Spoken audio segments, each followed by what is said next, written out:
pria di Tabanan, Bali yang diduga melakukan aksi pencurian ayam aduan tewas usai dikeroyok massa. Aksi main hakim sendiri kembali memakan korban jiwa. Saudara, seorang pencuri ayam tewas diamuk massa di Banjarjungut Legi, Batu Riti, Tabanan, Bali.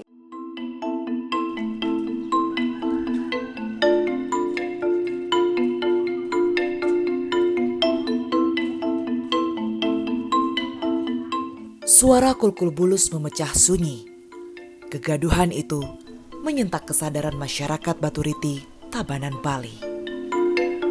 Kulkul bulus merupakan kentongan tradisional Bali yang berfungsi untuk mengumpulkan warga, salah satunya dalam keadaan darurat atau bahaya.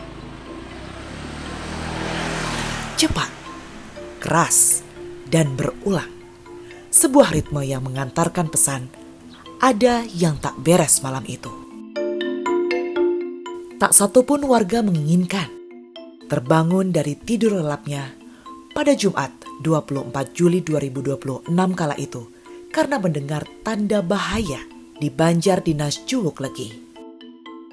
Seorang pria 38 tahun tengah memanfaatkan pekatnya malam dengan aksi kejinya mengincar dan mencuri ayam aduan milik warga.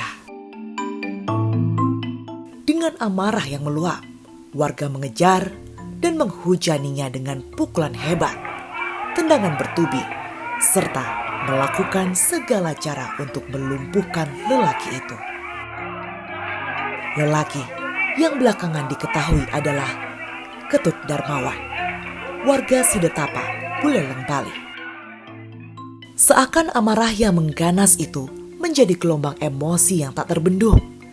Tak ada satupun bagian tubuh Ketut Darmawan yang lolos dari pukulan warga Batu Riti. Tubuh itu pun tergeletak dan tak berdaya, hingga sunyi membawa raga Ketut Darmawan tak lagi bernyawa. Kematian Ketut Darmawan di tangan warga setelah mencuri ayam pun sampai ke telinga publik. Kisah itu tak datang sendirian. Sebuah video yang memilukan turut menyebar bersama kabar kematiannya. Di dalamnya, seorang anak perempuan meraung melihat jasad sang ayah, memanggil-manggil ayahnya yang sudah tak bernyawa. Nurani siapa yang tak tersentak? Apa yang tengah diperjuangkan Ketut Darmawan hingga dirinya harus mendukarnya dengan nyawa? Namun tak sedikit pandangan yang menyibak sisi lain dari peristiwa ini. Malam itu, Ketut Darmawan rupanya bukan sedang mencoba peruntungan. Namanya sudah tercatat sebagai residivis kasus pencurian sejak tahun 2018. Kenyataan lain yang turut membakar amarah warga adalah kasus pencurian ayam di wilayah Batu Riti juga bukanlah yang pertama kali. Warga mengaku sudah berulang kali dirugikan kehilangan hewan ternak mereka, terutama ayam aduan yang harganya menembus angka fantastis. Di Bali, ayam bukan sekedar hewan ternak. Nilainya bahkan tak kalah berharga dari emas. Di tengah masyarakat Bali, ayam juga memiliki tempat dalam berbagai keperluan adat. Digunakan dalam praktik yang dikenal dan dibenarkan secara adat. Namun ada pula yang beririsan dengan praktik yang dilarang hukum. Tragedi 24 Juli 2026, semua bermula dari sini. Banjarjungut Legi, Batu Riti, Kabupaten Tabanan, Bali. Kami hadir di sini tidak untuk meromantisasi aksi kriminal yang terjadi, baik dari sisi pelaku maupun juga penghakiman yang terjadi antara masyarakat Batu Riti dengan pencuri ayam. Tetapi kami ingin menghadirkan cerita, kemudian juga menjawab sebuah tanya bagaimana bisa ayam yang dipandang sebagai hewan ternak dengan nilai yang tak seberapa jika kita bandingkan dengan hewan ternak lainnya ini mampu memantik emosi dari masyarakat hingga berujung dengan hilangnya nyawa manusia. Kita ketahui ayam sebagai hewan ternak pun dipandang sangat berharga di Bali. Kita tidak bisa memisahkan antara ayam sebagai kebutuhan adat dengan tradisi yang ada di Bali karena ini merupakan satu kesatuan. Lantas bagaimana masyarakat memandang hal ini sekalipun tradisi adu ayam yang lekat sekali dengan budaya Bali ini kerap dikaitkan dengan adanya unsur perjudian. Saya Tiara Harahap, ikuti perjalanan Inadis Horizon.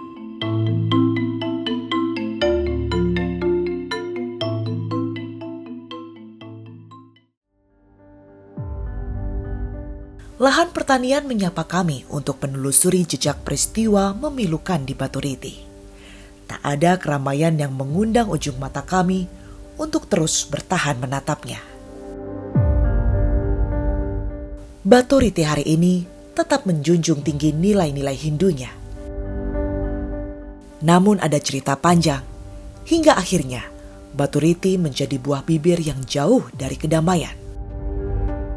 Setelah peristiwa mencekam itu, kehidupan tak lagi sama bagi banyak orang. 5 warga Batu Riti kini harus menjalani proses hukum.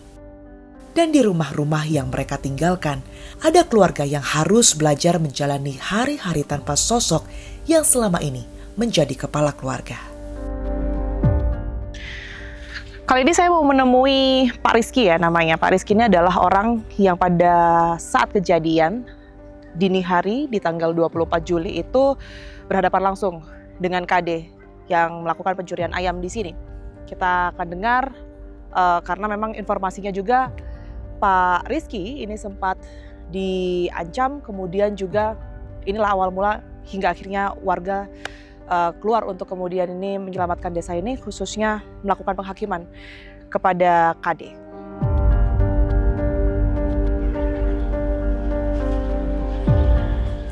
Pak Rizky, selamat siang. Selamat siang Ibu, saya Pak Rizky. Iya, ketemu dan akhirnya kita bisa ngobrol ya, karena sebelumnya juga sempat komunikasi tapi via WhatsApp gitu. Jadi awal mula Pak Rizky waktu itu sempat melihat ya pelaku atau KD ini mencuri ayam di mana Pak? Di sana Ibu, dari sana arah sana dia bawa ayam langsung ditaruh di motor. Motornya di mana? Motornya di sini. Oh, motornya diparkir di sini. Iya, di sana. Motor Scoopy yang dibakar itu. Iya. Oke. Nah, arah dari sana itu dari mana Pak? Dari sini aja saya ngelihatnya. Enggak, artinya di sana tempat apa? Di sana, di kandang ayam tuh. Di sana ada kandang ayam. Iya. Oke. Jadi gimana? Mungkin bisa diceritakan lengkapnya ya kronologinya setelah melihat kecurigaan Pak Rizky awal mulai itu gimana? Kecurigaan saya, motornya itu, Scoopy-nya itu udah dicurigain, ada Scoopy. Langsung saya melihat ke sini, udah benar ada Scoopy di sini. Nah, saya langsung nelpon saudara di rumah bahwa ada Scoopy. Langsung orang itu keluar dari sana, ngancamlah saya. Saya mau ditembak, langsung saya kabur ke arah sana. Nah, pertama kali lihat motor itu memang belum ada orangnya berarti ya? Belum. Belum ada orangnya. Pak Rizky coba telepon saudaranya gitu ya. Lalu KD ini keluar. Iya. Kenapa tiba-tiba ngancam Pak? Saya kurang tahu. Pas saya melihat langsung saya diancam. Jangan lari kamu, saya tembak kamu. Gitu dia bilang. Langsung saya kabur. Tapi waktu itu memang lihat pelaku ini bawa senjata tajam atau senjata api? Senjata tajam udah itu golok. Senjata api nggak saya lihat. Golok sama senter itu dia bawa. Apa aja yang dibawa pelaku waktu itu Pak? Malam-malam kelihatan nggak? Bawa 2 karung itu. Ayam dah isinya itu 2. Kemarin KD ambil atau pelaku ya ambil ayam di sana itu memang nggak ada yang jaga sama sekali? Nggak, ada yang jaga tapi di luar situ yang jaganya. Gimana ceritanya mulai dari Pak Rizky lari ya dari sini sampai akhirnya warga itu keluar? Ya langsung dah saya nelpon saudara saya bahwa saya diancam. Langsung dah dia bunyiin kentongan di sana bahwa udah pasti ada maling di sini. Pelaku ini nggak kemana-mana Pak? Artinya setelah ditangkap warga itu posisinya di mana? Di sini juga? Bukan, dia lari ke sana dia. Oh, oke. Langsung ke desa. Iya. Di desa. Di sini tapi memang sering ya Pak ya kehilangan ayam? Ayam saya aja hilang 16 ekor. 16 ekor? Iya. Baru-baru ini aja? Iya, 6 Mei kayaknya itu. Sekitar 2-3 bulan yang lalu Iya. ya berarti ya. Berarti memang apa ya meresahkan sekali ya Pak Rizky ini ya. Memang dicurigain itu dah, Scoopy-nya itu aja. Warga udah sering kali dia ke sini. warga sudah Udah hafal geram, kendaraannya. Oke, berapa? Kalau ingat nggak kira-kira ada berapa banyak warga yang kehilangan ayam di sini? Berapa sekitaran ada 9 apa 7 orang itu. 7 orang ya? Iya. 7 orang. Yang dicuri itu ayam apa sih, Pak? Sejenis ayam import itu. Ayam impor. Iya. Untuk dipelihara aja atau gimana? Untuk saya pelihara dan dijual. Dijual ke? Ada yang nyari. Yang dari lain desa itu. Berarti warga sekarang apa Pak antisipasinya supaya maksudnya kejadian ini atau semakin aman lah ya di Juwuk Legi ini? Antisipasinya mungkin ronda lah. Tiap malam ada ronda-ronda.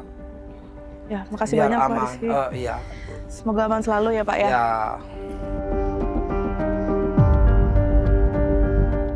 Lahan besar inilah yang malam itu menjadi sasaran pencurian Ketut Darmawan. Puluhan ayam yang ada di sini bukanlah jenis ayam murah. Belasan juta hingga puluhan juta rupiah untuk harga satu ayam, mungkin inilah yang membuat Ketut Darmawan menjadikan tempat ini sasaran pencuriannya. B-Boy, sang pemilik ayam hanya bisa pasrah jika malam itu tempatnya dijadikan sasaran pencurian Ketut Darmawan. Langsung saya ke sini ke kandang. Bapak lihat, emang benar ayam saya 2 ada diambil. CCTV saya sudah dicabut, lampu dimatiin semua. Ini talinya dipotong. Untung itu sudah keburuan ketahuan. Kalau enggak itu raib dah semua ini. B-Boy mengibaratkan 50 ekor ayam sebagai salah satu periuk untuk menambah pundi-pundi rupiahnya. Jarak yang jauh untuk bisa memiliki pejantan tangguhnya bukan menjadi halangan bagi B-Boy lantaran B-Boy sudah dapat melihat keuntungan besar dari ternak ayam jantannya. Ada sekitar 50 ekor yang diikat di sini. Yang diambil itu hanya harga 5.000 itu per ekornya diambil 5 juta. Saya itu ngimpor dari Filipina. Khusus ayam jantan buat adu laga aja misalnya. Untuk sabung apa namanya itu. Keanggunan seekor ayam menjadikannya raja dalam pandangan sang pemilik. Tinggi, ekor menjulang, dan kepakan sayap lebarnya seakan menambah kejantanannya semakin terlihat. Kalau di sini kan dari 3.000 sampai 12 juta ada di sini. Itu kan ada dari bulu ekornya pendek, kalau yang mahal bulu ekornya agak panjang dia. Dari tampilannya kalau yang mahal tuh lebih cantik dia, lebih tinggi gitu. Kayak ini dia, kan cantik ini. Ini dari Filipina ini. Harganya 12 ini. 12 juta ini. Nggak untuk koleksi juga, untuk penikmat ada juga. Biar kalau penghobi itu kan biar enak dipandang atau gimana gitu. Dingin menyelimuti desa Baturiti, Tabanan, Bali. Masyarakat masih memegang teguh adat istiadat yang diwariskan leluhur sebelumnya. Persembahan kepada Ida Sang Hyang Widiwasa tak pernah mereka lupakan. Keanggunan masyarakat desa terpancar dari setiap senyum yang mereka berikan kepada sesama. Tak ada kerutan keberingasan yang tampak dari wajah-wajah polos warga Baturiti. Namun pada akhirnya, kesejukan dingin desa Baturiti harus berubah menjadi hawa membara tatkala desanya terusik oleh orang dengan tangan-tangan serakah.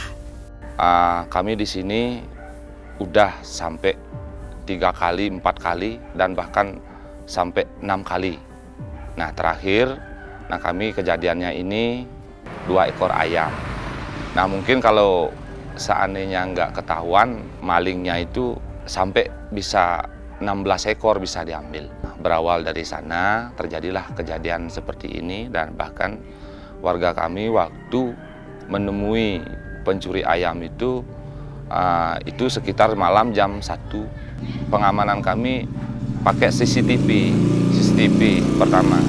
Dan kami waktu itu nggak melaksanakan penjagaan dan lolos terus seperti itu. Dan bahkan kami sangat-sangat jengkel kan seperti itu. Dengan kejadian itu, jadinya keluarga kami ini lari sampai masuk rumah. Kami percaya dengan adanya kukul bulus kan yang ada di Bali pada intinya, untuk mengamankan diri kami. Nah itu jadinya dipukullah kukul bulus ini.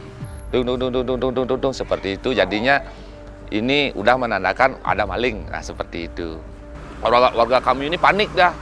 Nah, pokoknya dia mengamankan diri, ya ditendang dah, jatuh di sana, langsung ditangkap.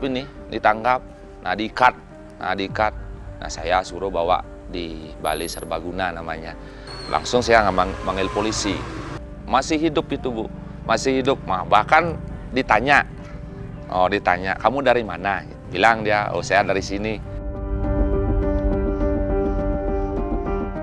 Meski senyum keramah tamahan warga Desa Baturiti masih terpancar, namun itu semua tidak bisa menutupi kegundahan atas persoalan-persoalan yang terus hadir dalam wilayahnya.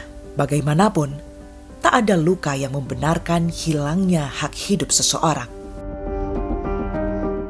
Mereka kini hanya bisa pasrah. Mungkin inilah gambaran yang terpancar dari senyum-senyum kecil warga yang percaya dan masih memegang teguh adanya kuasa hukum karma. Khususnya di Banjar kami ini, kerugiannya sekitar 64 ayam. Ayam kami itu udah kami bilang, ini harganya beda-beda nih. Rata-ratanya ini 5 juta Bu. Ini pun juga pendataannya belum akurat Bu. Itu lebih sekitar 100-an Bu kejadian itu dari 2023. Nah, karma itu kita tahulah ada sebab akibat baik buruknya. Dalam kepercayaan hidup itu tidak bisa lepas dari yang namanya resto simo adat lan agama. Ada kejadian seperti ini kalau bahasa Balinya. Dia bilang ada namanya biute. Keresahan dan kerusuhan mengakibatkan kehilangan nyawa. Kalau bahasa Bali bilang himse. Ya maaf Bu, tapi untuk niat Bu sama sekali masyarakat kami untuk sampai meninggal itu enggak. Nah namanya pencuri, tujuan daripada masyarakat kami di sini sebatas menangkap. Nah andai kata pada hari itu dia mau minta maaf dengan tidak mengancam, nah mungkin situasinya beda kali. Tidak ada tujuan sama sekali untuk menghilangkan nyawa orang. Pada saat itu mungkin emosinya masyarakat tidak bisa dibendung, terjadilah kejadian seperti ini. Kalau kami berbicara tentang ayam aduan Bu, kalau masyarakat saya di sini, rasanya tidak ada itu Bu.